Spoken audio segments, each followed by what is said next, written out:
사랑하는 여러분, 지난날에 어떻게 살아오셨습니까? 잘 이겨주시고 함께 여러분과 함께 예배 드릴 수 있어서 너무너무 감사합니다. 신방 중에 한 집사님의 간증을 듣게 되었습니다. 그 집사님은 남편의 도박빚을 갚고자 살고 있던 아파트를 처분하게 되었고요. 막상 집을 팔고 나니 오갈 것이 없어졌습니다. 그때 사랑하는 딸이 엄마, 나 학교 끝나면 어디로 가야 돼? 라고 물었을 때에 정말 그 마음이 아프셨다고 합니다. 친정 엄마가 아버지 몰래 주신 500만 원으로 살기 위해서 몸부림치셨고요. 참 많이 힘들었지만 그래도 지금은 아파트 한 채 마련하여서 제법 살만하시다고 합니다. 그런데 지난주 목사님 설교를 듣고 난 이후에 은혜라는 찬송을 부르게 되는데 그 순간 지난날에 힘겨웠던 시간들이 주마등처럼 지나갔다고 합니다. 잊고 있었던 힘겨웠던 시간들이 떠오르면서 모든 것이 하나님의 은혜였구나는 사실을 깨닫고 속으로 그 은혜라는 찬양을 부르면서 속으로 많이 울었다고 합니다. 은혜라는 찬송 가사가 다 자신의 삶의 이야기였다고 간증했습니다. 내가 누려왔던 모든 것들이, 내가 지나왔던 모든 시간이, 내가 걸어왔던 모든 순간이 당연한 것이 아니라 뭐였어? 은혜였어요. 지난날의 모든 삶이 다 하나님의 은혜였습니다. 여러분 아멘이시죠? 그런데 여러분, 우리는 지난날에 받은 은혜에 머물 수는 없습니다. 여전히 저와 여러분에게는 하나님의 은혜가 필요한 줄 믿습니다. 오늘 본문에 등장한 룻은 보아스를 통해 놀라운 은혜를 체험했습니다. 우연히 이삭을 주우러 나갔다가 보아스 밭에서 이삭을 줍게 되었고, 보아스의 배려로 식사를 초대받았고, 곡식단 사이에 뿌려놓은 이삭을 줍는 축복을 누리게 되었습니다. 하지만 룻은 거기서 만족하거나 안주하지 않았습니다.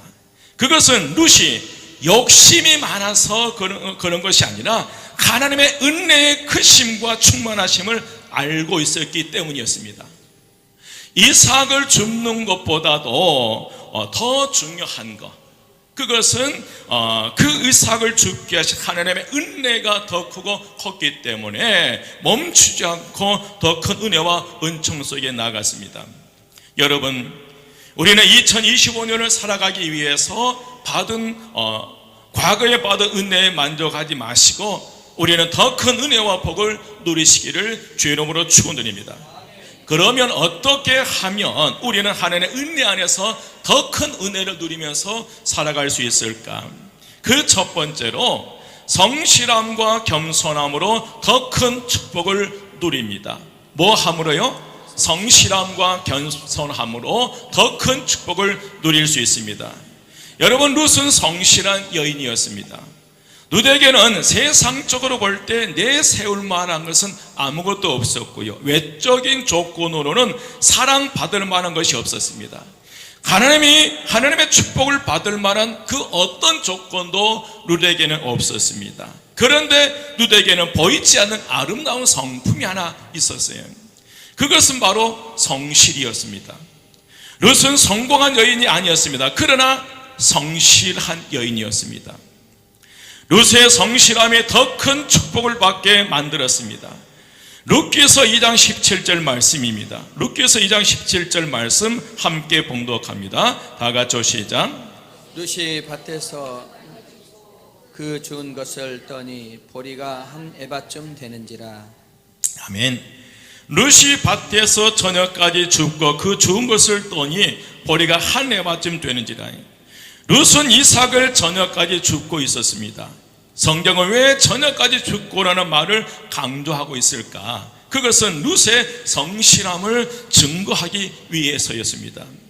룻기 2장 7절 말씀입니다. 함께 봉독합니다. 7절 말씀 다 같이 시작. 그의 말이 나로 베는 자를 따라 탄 사이에서 이삭을 줍게 하소서 하였고, 아침부터 와서는 잠시 집에서 쉰 외에 지금까지 계속하는 중이니이다. 아멘. 룻은 아침부터 점심 무렵까지 쉬지 않고 일을 했고 점심 식사를 마친 이후 다시 저녁까지 일을 한 것을 볼 수 있습니다. 룻의 성실성은 그가 보아스를 만나기 전이나 이후나 변함없다는 것을 보여줍니다. 룻이 보아스를 만난 후에 방심할 수 있었습니다. 이제 보아스의 사랑을 받게 되었으니 앞으로 내 인생은 달라지겠다는 생각에 이삭 줍는 일을 소홀히 할 수도 있었을 것입니다. 그러나 룻은 방심하지 않았습니다. 보아스와 헤어진 후에도 룻은 한결같은 마음으로 성실하게 저녁까지 뭘 주었어요? 이삭을 주었어요. 그녀가 집으로 가져가게 된 보리 한 예반은 룻에게 너무나 풍성한 그런 곡식이었습니다. 한 예반은 약 22리터로 두 사람이 일주일 정도를 먹을 수 있는 양의 곡식이었어요. 이른 아침 빈손으로 나가 풍성하게 돌아온 것입니다. 22리터의 곡식은 아무것도 없는 빈손 위에 놓여진 하나님의 은혜였어요. 여러분, 모압에서 베들레헴으로 돌아올 때는 빈털털이었고 아무것도 없게 그는 이삭을 줄 수밖에 없는데, 이삭 주우러 아침 일찍 나갔다가 저녁 때 돌아올 때 빈손이었던 그 손에 한 네바, 일주일 동안 두 사람이 먹을 수 있는 풍족한 그 곡식을 가지고 돌아오게 됐는데, 그게 하나님의 은혜인 줄 믿습니다. 절망 가운데 놓여있던 베들레헴에서 처음으로 맛본 그런 풍요로움이었어요. 사랑하는 여러분, 성실이란 이 땅에서 하나님의 베푸신 은혜를 잘 거두는 은혜입니다. 보아스는 그 소년들에게 룻이 이삭을 많이 가져갈 수 있도록 일부러 곡식단 사이에 이삭을 떨어뜨려 놓으라고 명했습니다. 룻이 많은 곡식을 쉽게 거둘 수 있도록 은혜를 베풀었던 것입니다. 여러분, 하나님은 저와 여러분의 은혜를 베풀어 주실 줄 믿습니다. 그리고 우리는 반드시 그 은혜를 거두어야 될 줄 믿습니다. 2025년 한 해에 곡식단 사이에 뿌려놓은 그 하나님께서 뿌려놓은 이삭을 우리가 주어야 될 줄 믿습니다. 아무리 많은 하나님의 은혜를 부어주셨다고 하셔도 우리는 반드시 하나님의 은혜를 줍는 이삭 죽기를 해야 된다는 거예요. 그런데 사람들은 조금만 무엇이 잘 되거나 풀리면 그 자리에 안주하려는 경향이 있습니다. 목에 힘이 들어가고 삶의 태도가 바뀌는 것을 봅니다. 여러분, 성실성을 상실하고 맙니다. 바로 여기에 우리의 인생의 위기가 있습니다. 우리는 더 큰 하나님의 은혜와 복을 누리기 위해서 성공보다 더 중요한 것은 성실이라는 그릇을 준비해야 합니다. 하나님의 더 큰 은혜를 잊기 위해서 우리는 성실해야 됩니다. 그리고 겸손해야 합니다. 이 두 날개를 소유한 사람에게 하나님께서 하늘의 은혜와 하늘의 보화를 부어주실 줄 믿습니다. 그것은 하나님의 더 큰 축복을 끌어오는 가장 중요한 성품임을 여러분 기억하십시오. 올 한 해도 여러분의 삶의 터전에서 성실함과 겸손함을 통해서 최선을 다해 이삭 죽기 할 때 여러분들이 가는 길목마다 하나님께서 이삭을 뿌려 넣으신 줄 믿습니다. 25년도 살아가면서 여러분들이 받아 누려야 할 그 이삭들을 풍성하게 거두어서 차고 넘치는 역사가 일어나시기를 주의 이름으로 축원드립니다. 두 번째로, 섬김과 나눔으로 더 큰 은혜와 축복을 누립니다. 한번 읽겠습니다. 다 같이 시작. 섬김과 나눔으로 더 큰 은혜와 축복을 누립니다. 아멘. 여러분, 그리스도인의 그리스도의 됨은 섬김과 나눔에 있습니다. 주님이 이 땅에 섬김을 받으러 함이 아니라 섬기러 오셨다고 말씀하셨습니다. 그런데 여러분, 섬김과 나눔은 많은 것을 요구하지 않습니다. 가장 중요한 것은 상대방을 섬기려고 하는 마음입니다. 섬김은 마음에서 시작됩니다. 섬김의 마음이 넉넉한 사람에게는 언제나 나눌 것이 있습니다. 가진 것이 많아서 풍성한 것이 아니라 다른 사람과 나눌 수 있어서 점점 더 풍성해지게 됩니다. 아름다운 섬김의 결과는 여러분 풍성함입니다. 섬기고 나눌 때 하나님의 풍성한 은혜의 역사가 일어납니다. 왜냐하면 하나님께서 그 마음을 기뻐하시기 때문에 그래요. 하나님께서 기뻐하신 그 마음은 나눔과 섬김에 있습니다. 히브리서 13장 16절 말씀 함께 봉독합니다. 다 같이 시작. 오직 선을 행함과 서로 나누어 주기를 잊지 말라. 하나님은 이 같은 제사를 기뻐하시느니라. 아멘. 오직 선을 행함과 서로 나누어 주기를 잊지 말라. 하나님은 이 같은 제사를 기뻐하시느니라. 하나님은 나눔도 기뻐하시는 제사라고 우리에게 말씀하셨습니다. 우리 교인 중에 한 분은 명절 연휴 동안 봉투에 돈을 준비하고 다닌다고 합니다. 연휴에 만나게 될 폐지 줍는 어르신과 환경미화원들에게 드리려고 그런 준비를 한다고 합니다. 저희 교회가 작년 성탄절 때에 초콜릿 2,000개를 이 정민의 성탄 축하를 알리면서 정민들에게 나누어 드렸고요. 저희 교회 12가정에서 12교회에 전도형 초콜릿을 보내서 섬겨드렸습니다. 그랬더니 그 교회 목사님들이 너무너무 고맙다고 인사의 전화를 주셨습니다. 올해 1월 16일에는 쌀 10kg 배포를 용해동과 연상동에 나누어 드렸습니다. 너무나 감사한 일이었습니다. 여러분, 우리 교회가 나눔의 마음이 가득한 공동체가 되시기를 소원합니다. 섬기는 데 인색하지 않으시기를 부탁드립니다. 하나님은 바로 섬김의 마음을 기뻐하고 풍성한 것으로 채워주실 줄 믿습니다. 본문에서 우리는 시어머니를 섬긴 룻의 모습, 룻에게 자기 것을 풍성하게 나눈 보아스의 모습을 발견할 수 있습니다. 룻은 하루 종일 일하고 저녁 늦게 돌아왔습니다. 그리고 자신을 온종일 기다렸을 시어머니에게 남겨온 이 음식과 좋은 곡식을 시어머니에게 내드렸습니다. 자신은 보아스 덕분에 배부르게 먹었지만 시어머니는 그렇지 못했다는 생각에 일을 마치고 돌아오자마자 시어머니에게 그 음식을 내어드린 것입니다. 룻기서 2장 18절 말씀 함께 봉독합니다. 18절 다 같이 시작. 그것을 가지고 성읍에 들어가서 시어머니에게 그 준 것을 보이고 그가 배불리 먹고 남긴 것을 내어 시어머니에게 드리매. 아멘. 그것을 가지고 성읍에 들어가서 시어머니에게 그 준 것을 보이고 그 배불리 먹고 남긴 것을 내어 누구에게 드리매? 시어머니에게 드리매요. 여러분, 룻은 시어머니에게 받은 축복을 나누고 있습니다. 룻은 축복을 나눌 줄 아는 그런 여인이었습니다. 축복은 나눌수록 풍성해집니다. 여러분, 나눌수록 충만해져요. 예수님께서 나눌 때에 흔들어 넘치도록 채워주신다고 저와 여러분에게 약속하십니다. 누가복음 6장 38절 말씀 함께 봉독합니다. 다 같이 시작. 주라, 그리하면 너희에게 줄 것이니 곧 후히 되어 누르고 흔들어 넘치도록 하여 너희에게 안겨주리라. 너희가 헤아리는 그 헤아림으로 너희도 헤아림을 도로 받을 것이니라. 아멘. 주라, 그리하면 너희에게 뭐 할 것이니, 줄 것이니, 곧 후히 되어 뭐 해서 누르고 흔들어 뭐 하도록 넘치도록 하여 너희에게 뭐 해주겠다? 안겨주겠다는 거예요. 믿으시면 아멘. 여러분, 축복은 축복을 낳습니다. 룻의 사랑과 섬김으로 감동을 받은 나오미는 축복의 사람으로 변화되게 됩니다. 사실 나오미가 고향 땅 베들레헴으로 돌아올 때에 많은 고향 사람들이 이 나오미가 돌아온 것을 축하하면서 이는 나오미가 아니냐라고 환영합니다. 이 나오미의 뜻은 희락, 기쁨이라는 그런 의미가 있었어요.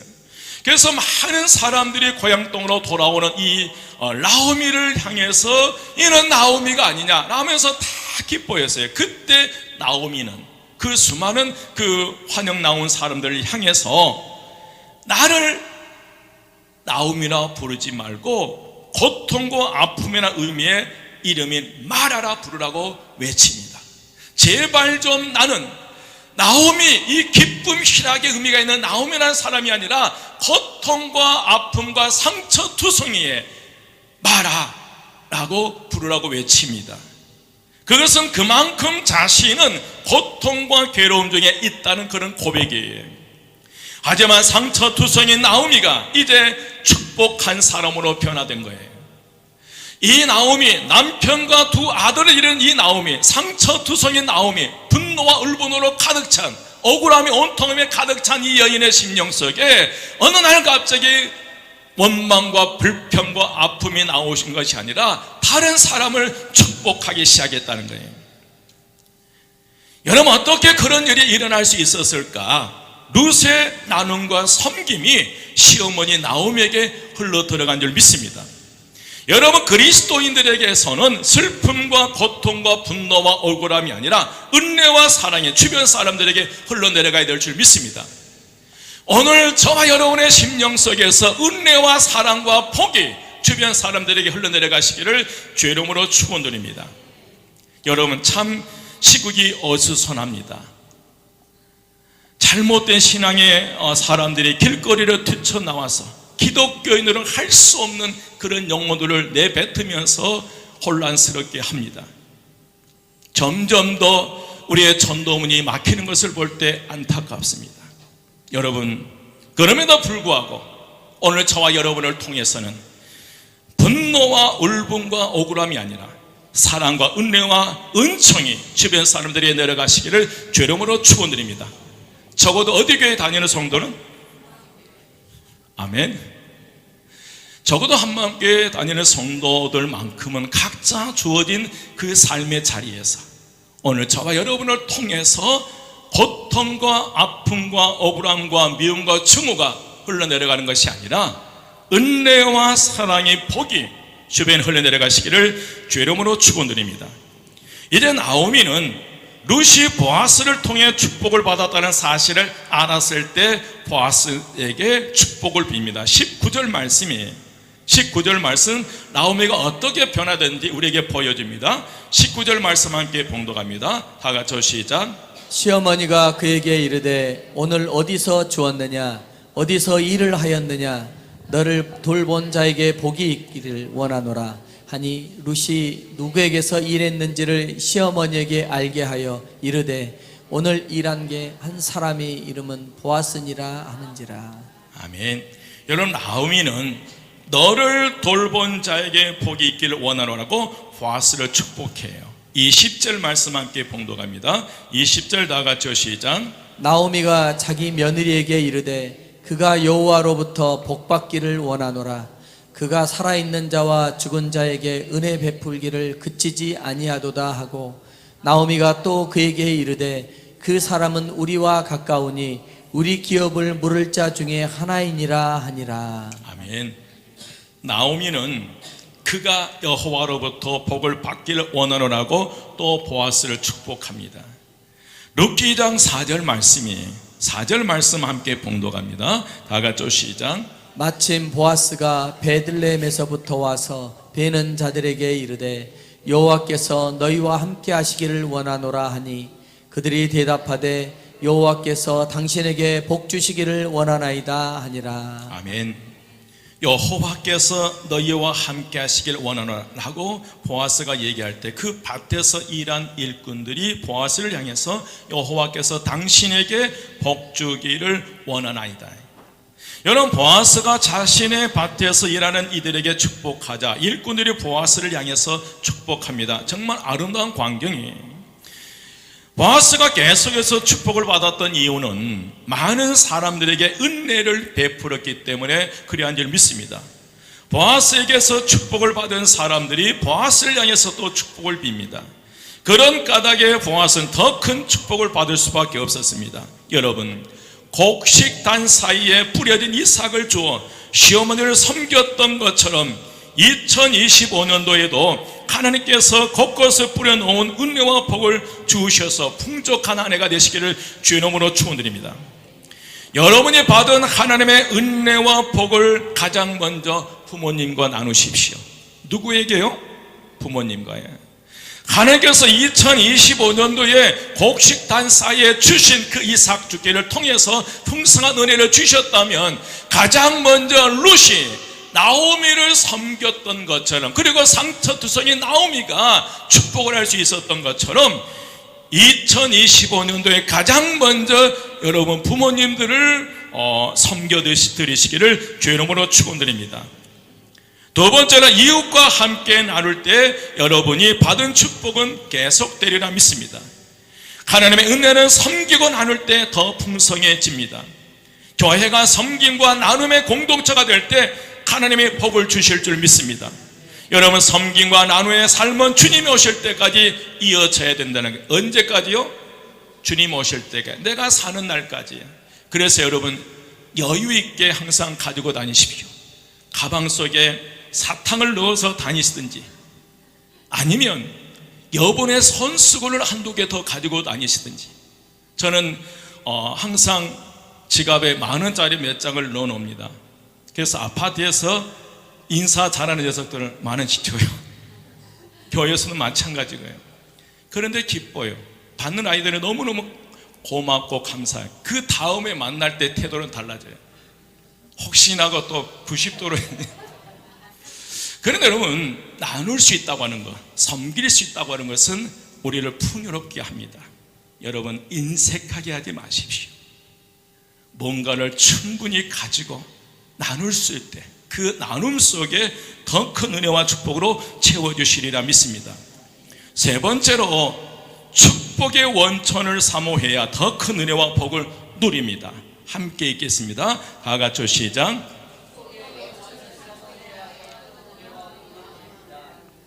아멘. 이 10절 말씀 함께 봉독합니다. 이 10절 다 같이 시작. 나오미가 자기 며느리에게 이르되 그가 여호와로부터 복받기를 원하노라. 그가 살아있는 자와 죽은 자에게 은혜 베풀기를 그치지 아니하도다 하고, 나오미가 또 그에게 이르되 그 사람은 우리와 가까우니 우리 기업을 물을 자 중에 하나이니라 하니라. 아멘. 지혜로운 사람은 한 번의 축복에 만족하지 않습니다. 한번 따라서 합니다. 지혜로운 사람은 한 번의 축복에 만족하지 않습니다. 지혜로운 사람은 축복보다는 축복의 원천을 더 사랑합니다. 축복을 베푸시는 하나님을 더 사랑합니다. 다시 말씀드리면, 하나님께서 주시는 선물보다 선물을 주시는 하나님을 우리는 더 사모해야 될 줄 믿습니다. 룻은 지혜로운 여인이었습니다. 룻은 그녀가 받은 축복보다는 축복의 원천이 되는 보아스를 사모합니다.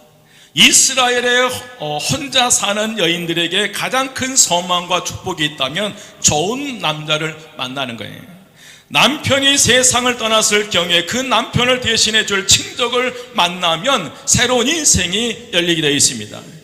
과부인 자신을 데려다가 살아줄 사람을 소망했습니다. 이런 사람을 가리켜 구속자라고 말씀하고 있고, 오늘 말씀에서는 기업 물을 자를 소개합니다. 그 사람은 친족이어야 합니다. 그런데 보아스가 바로 룻에게 있어서 그런 사람이었어요. 룻이 보아스 밭에 가서 이삭을 줄 때만 해도 보아스라는 인물을 전혀 몰랐습니다. 다만 친절한 분인 줄 알았습니다. 비천한 여인을 돌아보고 은혜를 베풀 줄 아는 분으로만 알았습니다. 그런데 룻이 나오미 이야기를 들으면서 보아스가 자신의 친족임을 깨닫게 됩니다. 장차 자신의 남편이 될 수 있는 가능성 있는 사람이라는 사실을 알게 된 것입니다. 그동안 룻이 보아스를 만나면서 누린 축복은 일시적인 것이었습니다. 곡식단 사이에 주신 이삭도 일시적인 것이었고, 그 식사 자리에 초대를 받아 포도잼과 볶은 곡식을 먹을 수 있는 것도 일시적이었습니다. 계속된 것은 아니었어요. 그러나 만약에 보아스를 남편으로 맞아들이기만 하면 보아스의 모든 것이 룻의 것이 됩니다. 보아스의 모든 축복이 룻의 축복이 되는 것입니다. 여러분, 보아스의 밭이 룻의 밭이요, 보아스의 음식이 룻의 음식이요, 보아스의 모든 축복이 그 룻의 축복이 돼요. 그런 까닭에 여자는 남자를 잘 만나면 뭐가 바뀐다? 운명이 바뀌어요. 그래서 오늘 일부 예배 때 한 분이, 남자는 누구를 만나야 된다, 잘 만나야, 부인을 잘 만나야 신세가 핀대요. 마찬가지입니다. 여러분, 여자는 남자를 잘 만나야 운명이 바뀌고요, 남자도 마찬가지예요. 아내를 잘 만나게 되면 인생의 놀라운 역사가 일어나리라 믿습니다. 이제 룻은 보아스를 대망해요. 사모합니다. 보아스의 아내가 되면 자신의 인생이 바뀌는 것을 알았습니다. 그동안 누리는 축복은 일시적인 것이지만 보아스를 만나면 영원한 축복을 누릴 것을 알았다는 거예요. 곡식단 사이에 죽는 이삭은 영원한 것은 아니었어. 일시적인 것이에요. 주수 때가 끝나면 끝이 나는 거예요. 여러분, 식사 자리에 초대해서 받은 그 음식은 일시적인 거예요. 그러나 그 곡식단 사이에 이삭을 뿌려준 보아스를 만나면 그 보아스가 가지고 있는 모든 은혜와 축복은 복인 줄 믿습니다. 여러분, 보아스는 누구를 상징합니까? 구속자가 되시고 기업 물을 자가 되시는 예수 그리스도이십니다. 신랑 되신 예수 그리스도 안에 모든 것이 감추어져 있습니다. 예수님이 주시는 축복보다 예수님이 더욱 중요한 줄 믿습니다. 여러분, 축복보다 축복의 원천이 중요합니다. 그래서 선물보다 선물을 주시는 그분이 우리에게 너무너무 중요한 줄 믿습니다. 다윗은 지혜로운 사람이었습니다. 그런 까닭에 복의 근원이 되신 하나님을 강하게 붙잡았어요. 오직 하나님으로 복을 삼았습니다. 시편 16편 2절 말씀입니다. 시편 16편 2절 말씀 함께 봉독합니다. 다 같이 시작. 내가 여호와께 아뢰되 주는 나의 주님이시오니 주밖에는 나의 복이 없다 하였나이다. 아멘. 내가 여호와께 아뢰되 주는 나의 주시오니 주밖에는 나의 복이 없다 하였나이다. 시편 73편 28절 말씀 함께 봉독합니다. 다 같이 시작. 하나님께 가까이함이 내게 복이라. 내가 주 여호와를 나의 피난처로 삼아 주의 모든 행적을 전파하리이다. 아멘. 하나님께 가까이함이 내게 복이라. 내가 주 여호와를 나의 피난처로 삼아 주의 모든 행사를 전파하리이다. 사랑하는 여러분, 다윗처럼 축복의 원천이신 하나님을 의지하십시오. 그때 무한한 축복을 누리게 됩니다. 설교 서론 부분에 우리 교회 한 여집사님의 간증을 말씀드렸습니다. 그러나 간증 중에 아주 강하게 강조한 부분이 있었어요. 정말 힘들고 어려웠을 때 두 자식과 함께 죽으려고도 했지만 죽을 용기도 없었다고 합니다. 그 여집사님은 살기 위해서 자신도 모르게 십자가 불만 바라보고 무조건 건물 안으로 뛰어들어갔다고 합니다. 그리고 2주간 새벽 기도를 다니면서 살려달라고 무조건 외쳤다고 합니다. 때로는 원망도 하고요, 불평도 하고요. 여러분, 그 집사님은 살기 위해서 축복의 원천이신 하나님을 붙잡으신 줄 믿습니다. 여러분, 그 하나님, 원천의 하나님 붙잡았기 때문에 그 가정이 살았고 지금까지 살고 있는 거예요. 만약 그 원천이신 하나님을 바라보지 못했다면, 그 하나님을 붙잡지 못했다면 그 가정 어떻게 되었을까요? 저는 그 집사님에게 그랬어요. 집사님, 잘 살아주셔서 고맙다. 잘 이겨주셔서 고맙다. 옆에 분에게요, 잘 이겨주셔서 고맙습니다. 잘 살아주셔서 고맙습니다. 여러분, 잘 살아주셔서 감사합니다. 그래서 웃으면서 그랬어요. 집사님은 잘 이겼기에 오늘 저 만난 거예요. 그래서 웃으시더라고요. 여러분 잘 이겨주셨기에 이 자리에 앉아 계신 줄 믿습니다. 옆에 분에게 얘기해 주셔야 돼요. 잘 이겼기 때문에 나를 만날 수 있었습니다. 감사한 줄 아십시오. 이제 말씀을 마칩니다. 여러분, 복을 쫓아다니는 인생 되지 말고 복의 근원이신 하나님을 붙잡으십시오. 은혜를 쫓아다니지 말고 오직 주님께 더 가까이 나갈 때 하나님의 은혜는 저와 여러분에게 스며올 줄 믿습니다. 그럼 우리가 어떻게 할 때 더 큰 은혜와 축복으로 나아갈 수 있고 누릴 수 있을까? 우리가 성실하고 겸손하게 행할 때입니다. 여러분, 시대 탓하지 마시고요, 여러분의 가정에서 여러분들이 그 일터 그 삶의 자리에서 성실함과 겸손함으로 성실하게 일할 때 하나님을 알고 계셨고 하나님께서 여러분의 가는 길목마다 곡식단 사이에 이삭을 뿌려 넣은 것처럼 하나님 은혜와 축복을 뿌려 넣으신 줄 믿습니다. 가는 길목마다 그 은혜와 축복을 이삭 주기를 통해서 주시고 풍성하시기를 주의 이름으로 축원드리시고요, 그리고 그 주신 은혜와 축복을 나누십시오. 섬기십시오. 흘려내려 보낼 때에 더 큰 은혜와 축복으로 채워주십니다. 그리고 축복보다 축복의 원천이신 하나님께 나아갈 때 더 큰 은혜와 축복을 허락해 주실 줄 믿습니다. 2025년도에도 더 큰 은혜와 풍성한 한 해가 되시기를 주의 이름으로 축원드립니다. 기도드리겠습니다. 길이요 진리요 생명이 되신 우리 주 예수 그리스도의 은혜와 하나님의 크신 사랑하심과 성령님의 감화 감동 충만 역사하심이 성실함과 겸손함으로 섬김과 나눔으로 복의 원천이신 오직 하나님께 나아감으로 25년도에도 뿌려놓은 그 하나님의 은혜를 주으며 풍성한 믿음의 삶을 살기 원하는 저희 모든 성도들 머리 위에와 그의 가정과 그에 속한 모든 것 위에 지금부터 영원까지 함께 하시기를 간절히 축원드리옵나이다.